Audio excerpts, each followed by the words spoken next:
여호수아서 8장은 전장의 참혹함과 달리 승리와 기쁨이 흐릅니다. 전장에는 한 사람과 그 가문으로 인해서 이스라엘의 진격 멈추고 하나님의 무시무시한 심판이 임하게 되고, 모든 사람들은 아간과 그의 가족들이 돌에 맞아 그리고 불질러 사라지는 것을 보았습니다. 끔찍한 장면이 아니었겠습니까? 무엇보다 여리고라고 하는 난공불락의 성을 무너뜨린 이후로 모든 것이 진격하는 일에 초계처럼 여겨질 줄 알았던 자신들의 진로가 아이성이라고 하는 성 같지도 않은 여리고성에 비하면 이거는 뭐 전쟁도 아닌, 아이들 표현을 빌면 껌값인 장남 같은 그 아이성에서 수치스러운 대패를 경험하고 나서 여호수아는 40년 동안 하나님께서 모세와 자신들과 이스라엘 백성들을 어떻게 이끄시고 여호와 하나님이 어떤 일에 심판하는지를 뚜렷이 보았기에 그는 이것이 크게 무언가 잘못되었다는 것을 깨닫습니다. 그는 아이성의 대패 앞에 하나님께 참회하고 기도하고 건방을 떨었던 자신들의 무지와 교만을 내려놓게 됩니다. 부단 아이성의 실패를 겪었던 그들만의 이야기는 아니겠지요. 성경은 수천 년 전에 그런 일이 있었단다 하는 옛날 이야기가 아니라 오늘 우리의 이 시대에 우리의 삶에 그것이 나타나거나 심지어 반복되기 때문에 알려주시는 우리 삶의 지표 아닙니까? 주의 말씀은 내 발의 등이요 내 길의 빛이라는 말은 성경의 내용들이 우리 인생의 빛과 길과 진리와 등불이 된다는 의미 아니겠습니까? 그런 면에서 이스라엘이 아이성 앞에서 패배한 이유는 하나님을 높이기보다 굳이 말하면 여호수아 장군 짱이다 이런 것이거나 아니면 우리 대단하지 이런 것 아니었겠습니까? 40년 동안 광야길을 헤맸던 것은 우리 불가능하다라는 것인데 지나친 자기 비하는 하나님을 무시하는 것 아니겠습니까? 옆에 아버지가 계신데 아버지가 같이 밥 먹으러 가자 그랬는데 자식이 아버지가 무슨 돈이 있다고 밥을 먹으러 갑니까? 괜히 가서 밥 먹고 돈도 못 낼 거 가자고 하지 마십시오 하고 아버지에게 고래고래 소리 지르는 자식이 있다 칩시다. 글쎄 아버지 주머니 사정을 생각해줘서 그런지는 모르지만 그 밑바닥에 아버지 좀 무시하는 거 아닙니까? 아버지 괜히 가가지고 또 돈 없다 그러고 나를 볼모로 잡아두고 또 나오고 그 어색한 장면 나 연출하는 거 싫습니다. 나 밥 먹으러 안 갈래요. 이렇게 말하는 것은 겸손이라기보다는 아버지 무시하는 것 아닙니까? 이스라엘 백성들이 40년 동안 광야에서 고통을 당한 것은 자기들의 역량을 안다는, 글쎄요, 그 겸손이라고 표현해야 되는 그건 자기 비하죠. 하나님께서 애시당초 저거들이 힘이 있어서 애굽에서 나온 거 아니지 않습니까? 10가지 재앙, 나일강이 피로 변하고 개구리가 온 세상을 덮고 이가 오고 어둠이 오고 나중에는 모든 처새끼 사람이든 짐승이든 장자를 다 죽이시는 이런 방식으로 나왔잖아요. 아니 애시당초 하나님의 은혜로 나왔는데 가나안 땅에 갔다 와서 한다는 소리가 우리는 안 됩니다. 원래 안 됐는데, 원래 안 됐잖아요. 첫 번째 홍해를 어떻게 건넜습니까? 나무 배 와가지고 뗏목 만들어서 건넜습니까? 하나님께서 모세를 통해 홍해를 가르치고 육지처럼 안 건넜습니까? 40년 동안은 어떻게 살았습니까? 40년 동안 열심히 노력해서 아침에 만나가 내렸습니까?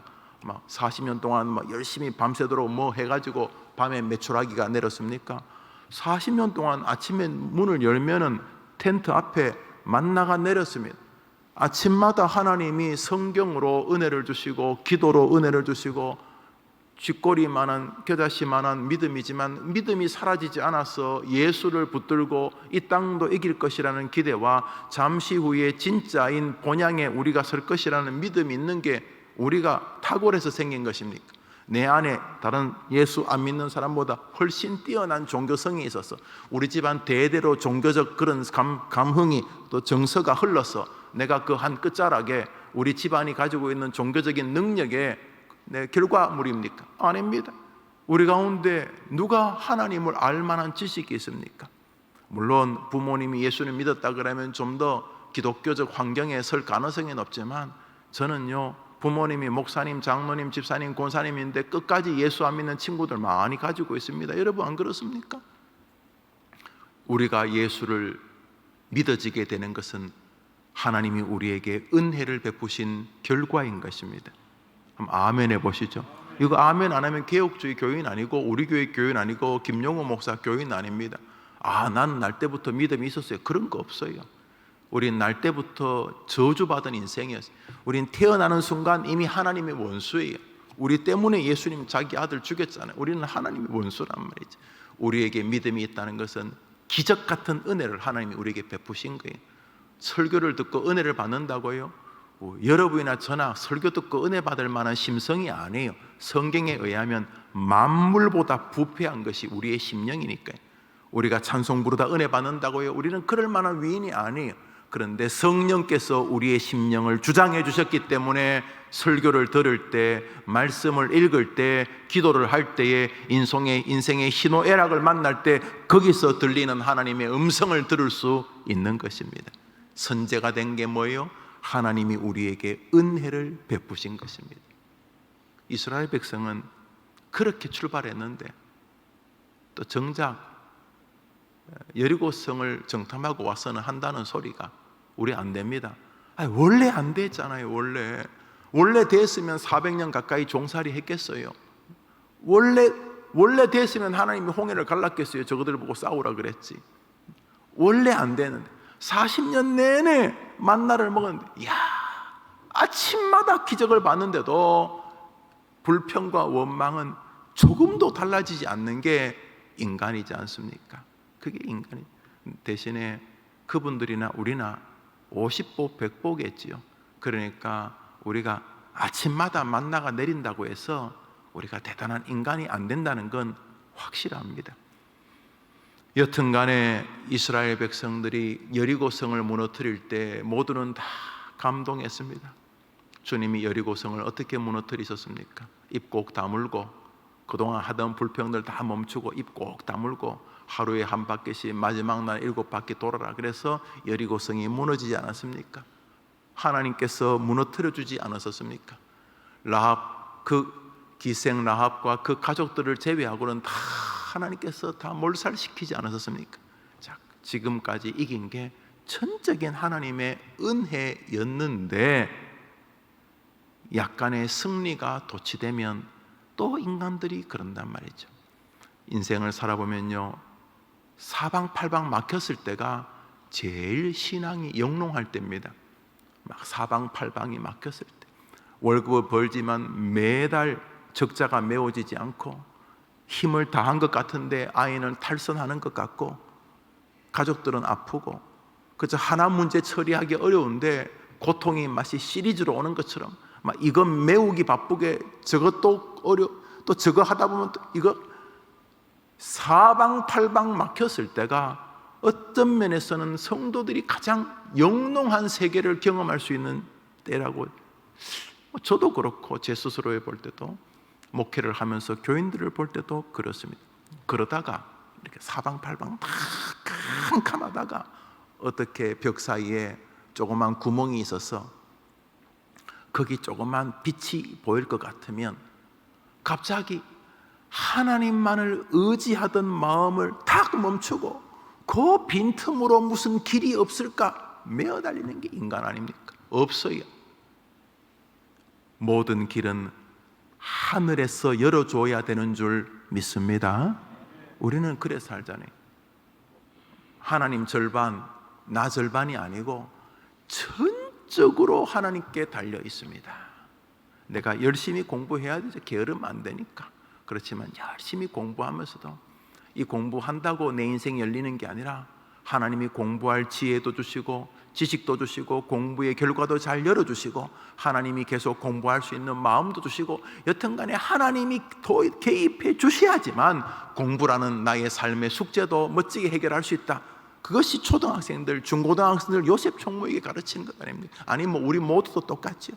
열심히 아침에 새벽에 나서 셔터를 올리고 가게 문을 열지만은 내가 음식 장사한다면 남들보다 좋은 재료 신선하게 맛있게 만들고 노력해야 되겠지만은 손님도 친절하게 대해야 되겠지만 아침에 샷다문을 올리고 고무장갑을 끼고 불을 켜고 음식을 만들면서도 이 주인이 신앙인이라면 하나님께 오늘 모든 것이 달렸다는 데서 서 있어야 되는 거죠.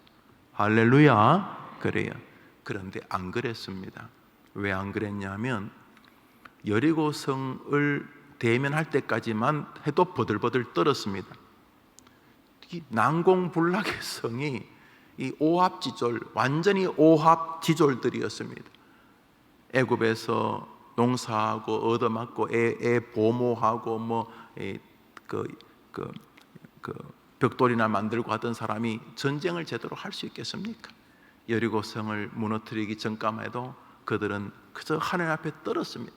그런데 여리고성이 무너지자 하나님만을 의지하던 마음이 슬금슬금 바뀌었습니다. 그게 아이성을 대하는 태도였습니다. 여리고성이든 아이성이든 승리는 하나님께 있다는 마음이 여리고성의 승리에서 흐느적거리기 시작한 것입니다. 흐느적. 젊을 때에 집에서 조금도 도와줄 길이 없어서 대학 한 학기 등록금, 장학금을 받아야 되고 못 받으면 공부하기 힘들 만큼 공부하고자 하는 열정과 삶의 환경이 어려울 때 그 젊을 때 그렇게 뜨겁게 기도하던 그 처자가, 그 총각이 하나님의 은혜로 직장도 집칸이라도 장만하고 나이가 30, 50, 60, 70 되면서 그 10대, 20대 가졌던 하나님 외에는 길이 없다는 믿음과는 말은 그렇게 하지만 조금씩 달라져 버린 목사, 집사 성도가 우리들일 가능성이 있다는 것이죠. 여리고성의 대성은 아이성의 대패와 맞붙어 버렸습니다. 왜냐하면 언제나 인간은 교만하기 때문입니다. 이스라엘 백성들에게 또 하나의 우상이 생겼습니다. 우리 괜찮은 사람이야, 이것이었습니다. 나 괜찮은 사람이야, 나 괜찮은 목사야, 괜찮은 성도야, 괜찮은 교회야, 괜찮은 이러면서 여리고성을 대했던 겸비한 마음과 멀리 벌어져 버렸습니다. 아이성의 대패 앞에 이스라엘 모두는 경각심을 갖게 되었습니다. 그 아름다운 경각심에 하나님은 승리로 선물해 주셨습니다. 그것이 오늘 읽었던 여호수아서 8장입니다. 여호수아에게 하나님께서 말씀하십니다. 1절이 그 말 아닙니까? 1절을 읽읍시다. 시작. 여호와께서 여호수아에게 이르시되, 이렇게 시작합니다. 항상 이렇게 시작해야 됩니다. 내 생각에는 이러지 마시고, 저야 여러분 생각이 귀하다고 믿어드리겠습니다만 사실은 그리 중요한 거 아니지 않습니까? 내 생각에는 좋은 이야기인데 여러분 생각이 100번 맞아 보여도 하나님이 이래 부시면 지금까지 해왔던 경험이나 경륜이나 상식이 그 순간 무너지거나 파괴되는 게 하나님을 대하는 태도 아니겠습니까? 오늘 본문에서 다시 자리가 잡히기 시작합니다. 아이성에서 대패할 때는 장군 하나가 와서 여호수아시여, 우리 다 보낼 필요도 없고 아이성은 별것도 아니니까 군사 한 2, 3천 명만 보내주면 내가 정리하고 오겠습니다. 그래, 갔다 오게, 그건 아무것도 아니지. 말은 안 해도 여호수아나 장군이나 똑같았습니다. 전쟁하러 가면서 하나님 의지하기보다는 여리고성을 이긴 승리에 도취되어 가지고 휘바람 불면서 갔을 것입니다. 거기서 말했듯이 앞선 군사들, 항상 이스라엘 군사는 앞서 있으니까 앞선 군사들 목이 36명인가 떨어졌습니다. 그리고는 도망 나오는데 뒤에서 따라와서 아이성 사람들이 죽였기 때문에 간담이 서늘해졌습니다. 그것을 정리하고 나서 다시 아이성 앞에 있을 때 하나님께서 여호수아에게 가서 싸우라, 이제 두려워하지 말라 이렇게 말합니다. 다시 원상 회복됩니다. 무슨 원상 회복됩니까? 한번 따라합시다. 여호와의 말씀은 내 발의 등이요 내 길의 빛이니이다. 뭐가 앞서지요? 여호와의 말씀이 앞섭니다. 장군님, 내 생각에는 한 2-3천 명만, 그러지 마시고 오늘도 하나님의 말씀이 무엇이라고 말씀하시는지에 귀를 기울이려고 하면 하나님이 우리들에게도 여리고성과 아이성의 승리의 삶을 주실 줄 믿습니다. 오늘자 날주 예레미야서 2장입니다. 예레미야서 2장입니다. 오늘자 날주 예레미야서 2장입니다.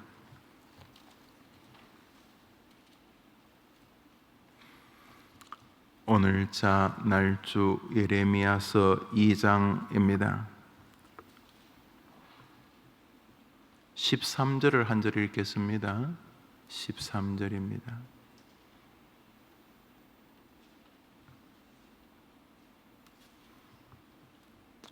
읽읍시다. 시작. 내 백성이 두 가지 악을 행하였나니 곧 그들의 생수에 근원되는 나를 버린 것과 스스로 웅덩이를 판 것인데 그것은 그 물을 가두지 못할 터진 웅덩이들이니라. 예레미야에서 하나님께서 이스라엘 백성들이 악을 행했는데 하나님이 그 악을 두 가지로 정의하셨습니다. 여러분 친구들 가운데 학교 다닐 학창 시절에 교수님의 강의를, 선생님의 강의를 탁월하게 이렇게 요약하는 친구 없습니까? 그런 친구들이 공부를 잘하고 노트도 잘 정리합니다. 교수님이, 선생님이 뭘 강의하면 요지라는 게 있습니다. 설교도 또 조금 정상적인 목회자라면 하나님과의 관계 속에서 성도들에게 전할 메시지의 정리가 있습니다. 중구난방이 아니고 일명 로지컬하다 그러죠. 논리지. 이것은 뭐 목사나 선생들에게만 필요한 게 아니라 손자, 손녀에게 옛날 이야기를 해주려는 할머니에게도 다 필요합니다. 여러분, 할머니가 막 옛날에 호랑이가 어쩌고 해서 꽃감이 어떻고 해서 이렇게 서론, 본론, 결론이 있으면 아이들이 이해를 합니다만 할머니가 왔다 갔다 하면 애가 할머니 그러니까 호랑이가 등에 탄 거예요, 꽃감이 탄 거예요, 가만히 있어 그러지 말고 할머니 옛날 이야기도 논리적이어야지만 아이들이 이해를 하는 것 아니겠습니까? 자, 서머리를, 요약을, 정리를 잘한, 최고로 잘하시는 분이 하나님이시겠죠. 하나님이 김영우의 악이 있다면, 여러분의 악이 있다면, 해림교회의 악이 있다면, 정치인들의, 지도자들의 악이 있다면 그게 뭔가 두 가지로 정의하셨는데, 하나는 너희들이 나를 버린 것이다. 말은 뭐 하나님 그러는데 너희들이 결정적으로 나를 하나님 취급하지 않는다. 돈이 하나님이거나 뭐 걱정이 하나님이거나 근심이 하나님이거나 자기 자랑이 하나님이거나 여튼간에 뭐 딴 신이 하나님이거나, 첫째로 그들의 악은 나를 버린 것과 두 번째로 스스로 웅덩이를 판 거, 물이 필요한 거니까 스스로 웅덩이를 팠다는 말은 나를 버렸을 뿐만 아니라, 나를 경배하는 것을 버렸을 뿐만 아니라 나를 의지하여, 나 하나님을 의지하여 나의 힘으로 살아가기를 포기하고 그 자리를 네가 메웠다. 그러니까 하나님이 보실 때에 악이라고, 하나님이 무척이나 진노하시는 것은 하나님 보실 때에 이 해림교회가 하나님을 하나님을 버리고 하나님을 경배 안 하고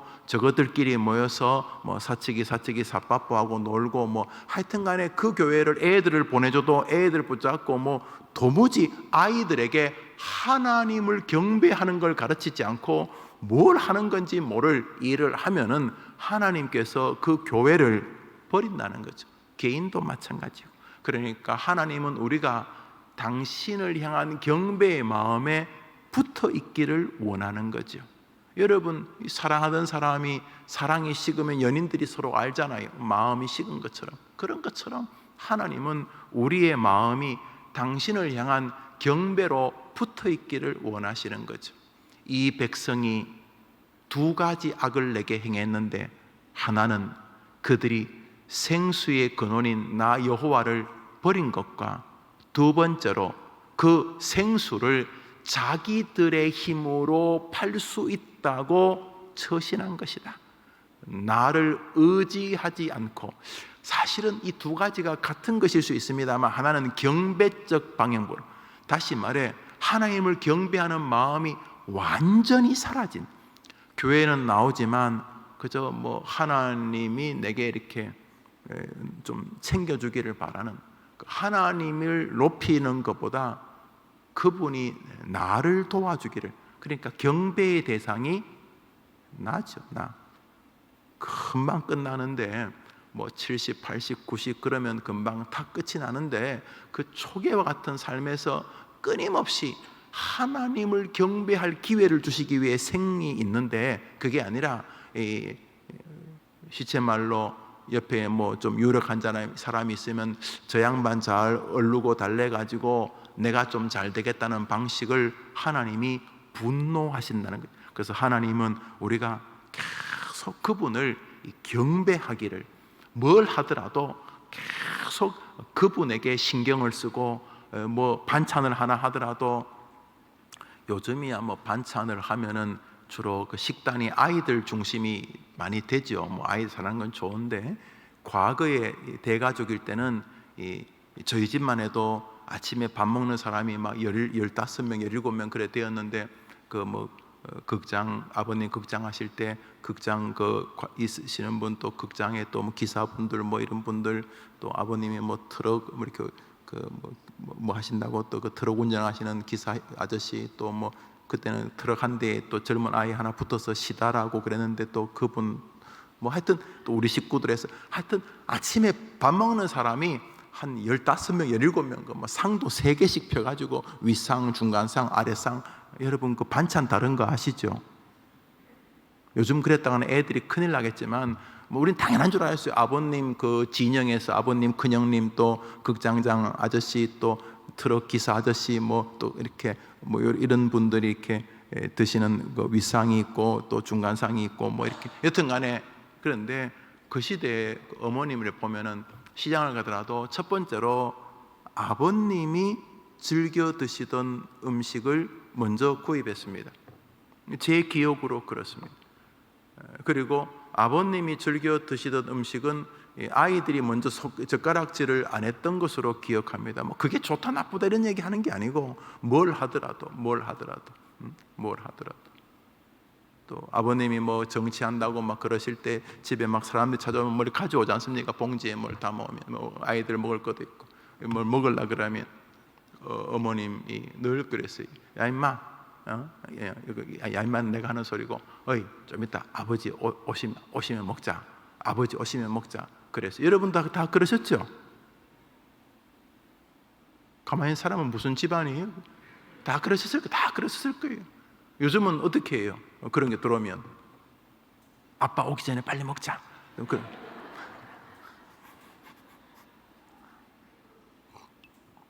아니 뭐 우스갯소리입니다만, 하나님은 우리가 밥상 하나도 하나님 아버지 중심으로 펼치기를 원하시는 거죠.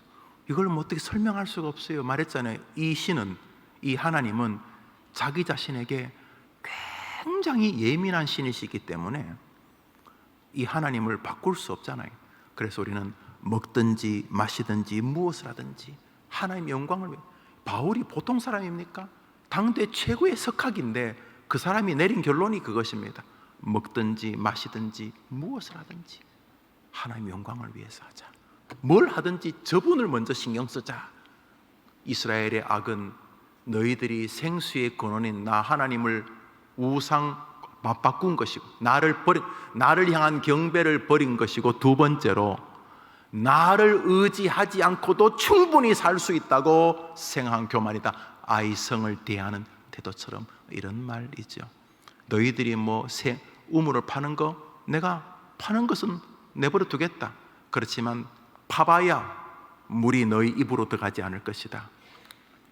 웅덩이를 터져버리게 해서 땅으로 다 스며들고 너희들은 노력하지만은 입에 넣을 것이 없게 하겠다. 하나님의 저 분노는 지금도 현재 진행형 아니겠습니까? 누구에게? 여러분 자신에게. 세상에서 제일 중요한 인격체라면 결국 여러분이지 않습니까? 오늘 여러분을 통해, 여러분의 언행을 통해, 여러분의 말하기를 통해, 여러분의 손길을 통해, 여러분의 지갑을 통해, 여러분이 만나는 인간관계를 통해 하나님이 높임을 받는 날이 되기를 축복합니다. 주님 가르친 기도로 예배를 마치고 우리 자유롭게 기도하며 하루를 출발하겠습니다. 오전에 모임이 있는데 혹시나 목사와 함께 기도하기를 바라는 분, 특별히 이렇게 반주한 자매도 또 유족이 한 명인데 그러실 분들은 같이 기도하면 저도 기도하겠습니다. 우리 주님 가르친 예배를 마칩시다. 하늘에 계신 우리 아버지여, 이름이 거룩히 여김을 받으시오며 나라의 마옵시며 뜻이 하늘에서 이룬 것 같이 땅에서도 이루어지이다. 오늘날 우리에게 일용할 양식을 주옵시고 우리가 우리에게 죄 지은 자를 사하여 준 것 같이 우리 죄를 사하여 주옵시고 우리를 시험에 들게 하지 마옵시고 다만 악에서 구하옵소서. 대개 나라와 권세와 영광의 아버지께 영원히 있사옵나이다. 아멘. 기도합시다.